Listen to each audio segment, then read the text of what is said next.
देखिए, एलजी साहब ने वादा किया कि मैं जांच कराऊंगा, और जो ये एक बहुत बड़ा मसला बटला हाउस में 34 बीघे ज़मीन का था, उस पर भी उन्होंने नोटिस लिया कि मैं ये सब इंक्वायरी कराऊंगा।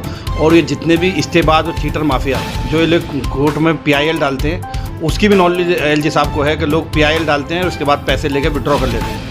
ये डिमोलिशन तो एक बड़ा इशू है इस इलाके के लिए कि अगर मुल्क के डेवलपमेंट के लिए आप चाहते हैं तोड़ना, तो बिल्कुल तोड़ दीजिए हमारे मकानात को, लेकिन पिक एंड चूज़ नहीं होना चाहिए। उनका क्या मतलब, मैंने कहा कि आप जो है अक्षरधाम मंदिर से शुरू कीजिए, अगर इंसाफ से काम लेते हैं तो हमारे मकाना भी तोड़ दीजिए। तो हमारी पूरी कोशिश यही है, और एलजी साहब से भी हमने यही कोशिश की है कि देखिए जो डेमोलिशन है वो कोर्ट के ऑर्डर से हो रहा है, और कोर्ट के ऑर्डर में बदकिस्मती ये है हम लोगों की कि हमारे ही लोग जाते हैं।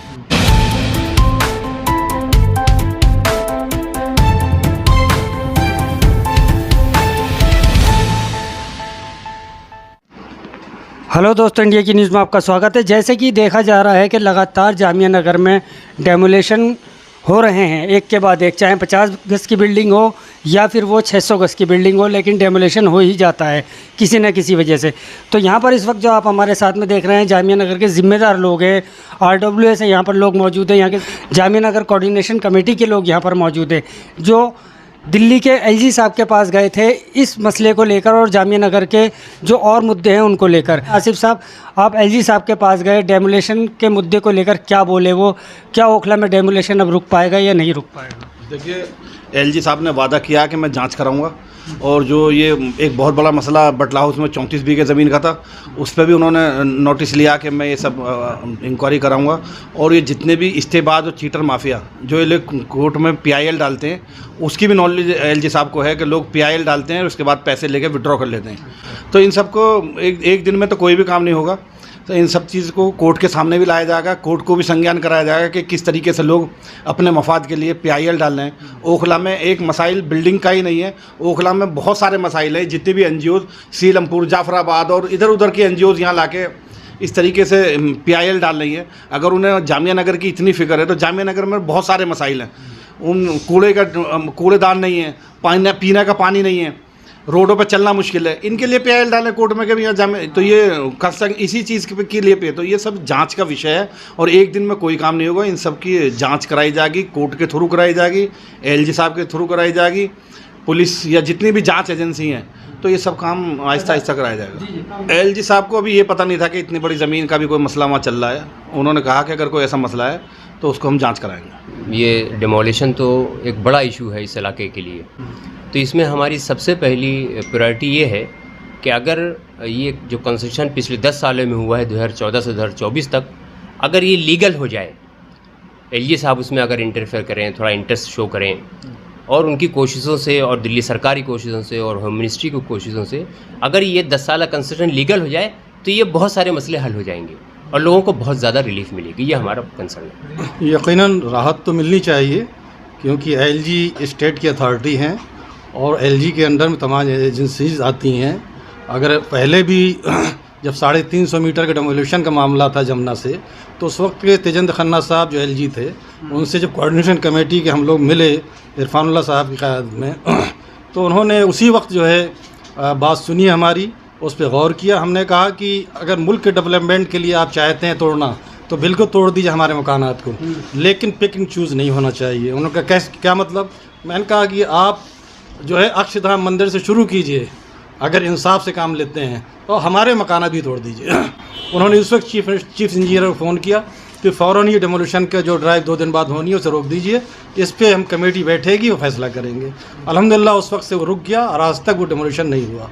तो यकीनन एलजी साहब से मिले हैं इरफानुल्लाह साहब और आसिफ साहब, और उसमें उन्होंने जो वादे किए हैं, तो इंशाअल्लाह उसमें अगर हमारी कोशिशें रहेंगी मुलाकात की, और इसके जो एमसीडी की चेयरमैन है उससे मुलाकात होगी, डीडीए के चेयरमैन से मुलाकात होगी, तो यकीनन ये मामले जो रुकेंगे।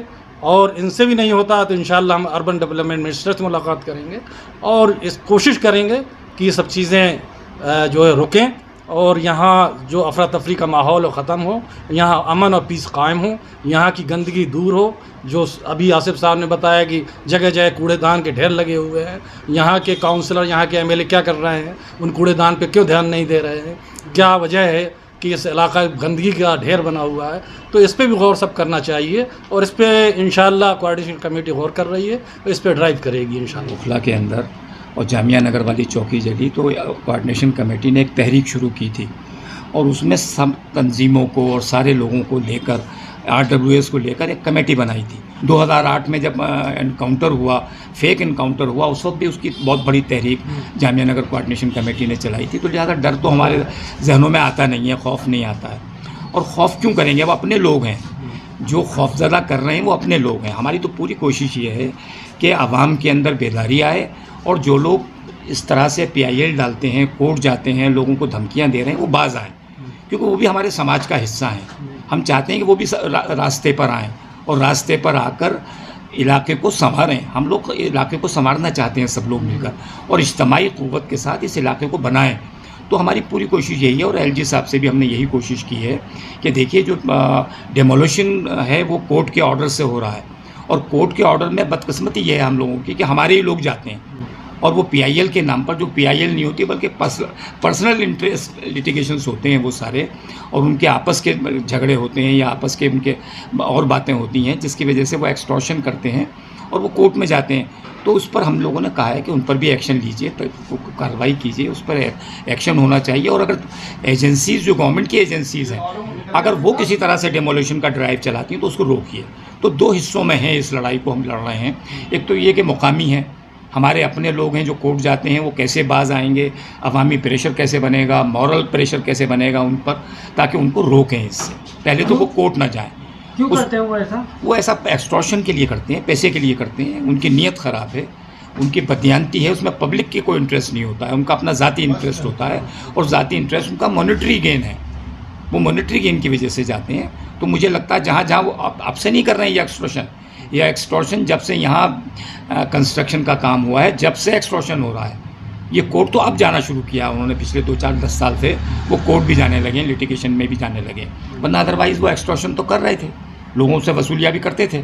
तो एक रैकेट था, बहुत बड़ा वो काम कर रहा था, जिसमें हम लेफ्टिनेंट गवर्नर साहब से मिले हैं। उसके बाद इंशाल्लाह दिल्ली सरकार या सेंट्रल गवर्नमेंट से भी अगर ज़रूरत पड़ेगी या MCD कमिश्नर से ज़रूरत पड़ेगी, जो एजेंसीज़ का काम है वो उन तक ले जाएंगे इंशाल्लाह ताला।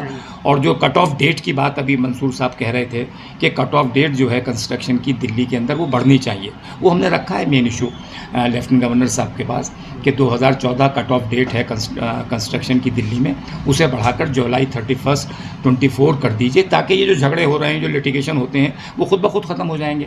फिर आप अनऑथराइज नहीं कह पाएंगे उसे।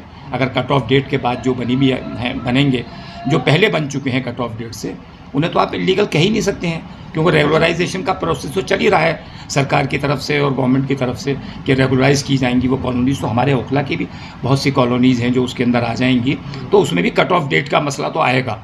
तो इसमें 34 बीघा में 3.5 बीघा ज़मीन तो DDA की है, जो बटला हाउस में है। बटला हाउस में मुरादी रोड के आसपास है, और जो कब्रिस्तान है, जो नया वाला कब्रिस्तान है, उसके बराबर में एक कॉलोनी छोटी सी अगर आप देखेंगे तो गई है, और उसके बराबर से जो खिज़र बाबा का मज़ार है और पूरा खलीलुल्लाह मस्जिद, और ये वहाँ तक चली गई है आपके सेलिंग क्लब तक। इसमें बाकी ज़मीन यूपी गवर्नमेंट की है, इरिगेशन डिपार्टमेंट की 31 बीघे के करीब, जिसका डिमार्केशन वो कर चुके हैं।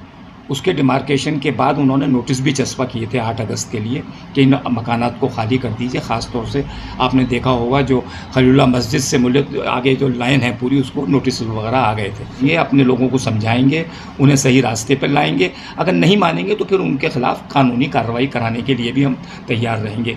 इसीलिए हम लोगों ने तय किया है पहले जामिया नगर कोऑर्डिनेशन कमेटी में कि अवामी बेदारी पहले ज़रूरी है। उसके लिए एक लॉन्ग मार्च का इरादा है इंशाल्लाह पूरे जामिया नगर में, और लॉन्ग मार्च करके बुराइयों के ख़िलाफ़। उसमें एक बड़ी बुराई ये भी है कि लोग कोर्ट में जाते हैं और लोगों के डिमोलिशन कराते हैं, और नशे की ख़राबी है, बाकी इलाके के डेवलपमेंट का मामला है, गंदगी है, इन सब के ख़िलाफ़ इंशाल्लाह एक लॉन्ग मार्च का इरादा है।